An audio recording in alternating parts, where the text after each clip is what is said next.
প্রযুক্তিতে দক্ষতা অর্জন করে নারীর অংশগ্রহণ ক্ষমতায়নের অংশগ্রহণ নিশ্চিত করে তরুণদের উদ্যোক্তা হতে সহযোগিতা করি, তবে আগামী 2 দশকের মধ্যে বাংলাদেশ একটি উন্নত সমৃদ্ধ প্রযুক্তি নির্ভর অগ্রগতি অগ্রসর দেশে পরিণত হবে। শুধুমাত্র 23 দফায় শেষ নয়, 19 দফায় আমাদের নেতা জনাব তারেক রহমান বলেছেন যুব উন্নয়ন ও কর্মসংস্থান কর্মসূচি আরও সম্প্রসারিত করা হবে, দেশে বেকারত্ব হ্রাস পায় এবং তরুণরা যাতে উদ্যোক্তা হতে পারে সেই পদক্ষেপ নেওয়া হবে। 21 নম্বর দফায় বলা হয়েছে তথ্য প্রযুক্তি খাত ও অর্থনীতির অন্যতম চালিকা শক্তি, যা তরুণদের জন্য বিশ্বের বাজারে প্রতিযোগিতামূলক কর্মসংস্থানের সুযোগ করবে। 25 নম্বর দফায় বলা হয়েছে যুব উন্নয়নের জন্য ক্রীড়া সংস্কৃতি ও বিনোদন অবকাঠামো এবং কার্যকর সম্প্রসারণ জোরদার করা হবে, যার ফলে যুবকদের শারীরিক মানসিক এবং সৃজনশীলতার বিকাশ ত্বরান্বিত হবে। ভাইয়েরা আমার, আমাদের যে সুনির্দিষ্ট পরিকল্পনা, সেই পরিকল্পনা 31 দফার মাধ্যমে আমাদের নেতা জনাব তারেক রহমান দিয়েছেন।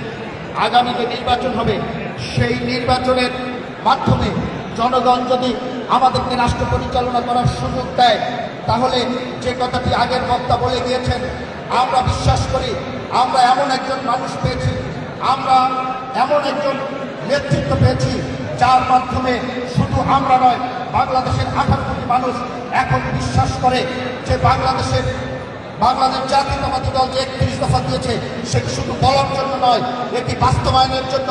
এটি বাস্তবায়ন করে আমাদের নেতা জনাব তারেক রহমান সাথে আমরা কাজ করে আমরা মানুষকে দেখিয়ে দিতে পারবো, দেখিয়ে দিব ইনশাল্লাহ। শুধু কথার ফুলজুরি নয়, কাজের মাধ্যমে বাংলাদেশকে উন্নতির সর্বশিখরে নিয়ে যেতে চাই।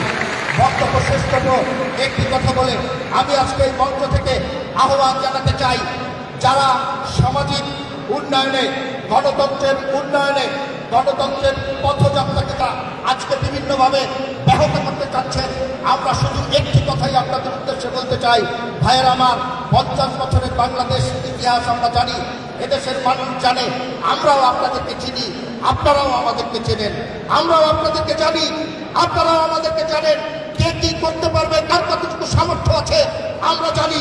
আমরা চাই আপনারা আমাদের সমালোচনা করেন, আপনারা আপনাদের বক্তব্য উপস্থাপন করেন, আপনারা আপনাদের কর্মসূচি মানুষের সামনে দাঁড় করান। সমালোচনার জন্য সমালোচনা সেটি আপনারা করবেন না। 24-এর গণঅভ্যুত্থানের পরে আমরা দেখেছি এদেশের যুব সমাজকে আজকে বিভ্রান্ত করার চেষ্টা করা হয়েছে। একটি কথা না বললেই নয়, এই 50 বছরের ইতিহাসে যেটি দেখা যায়নি, আজকে দেশের যুবকদেরকে যিনি অথবা যারা প্ররোচিত করছেন বিভিন্ন ধরনের তথ্য প্রযুক্তি ব্যবহার করে অপপ্রচারে লিপ্ত হয়।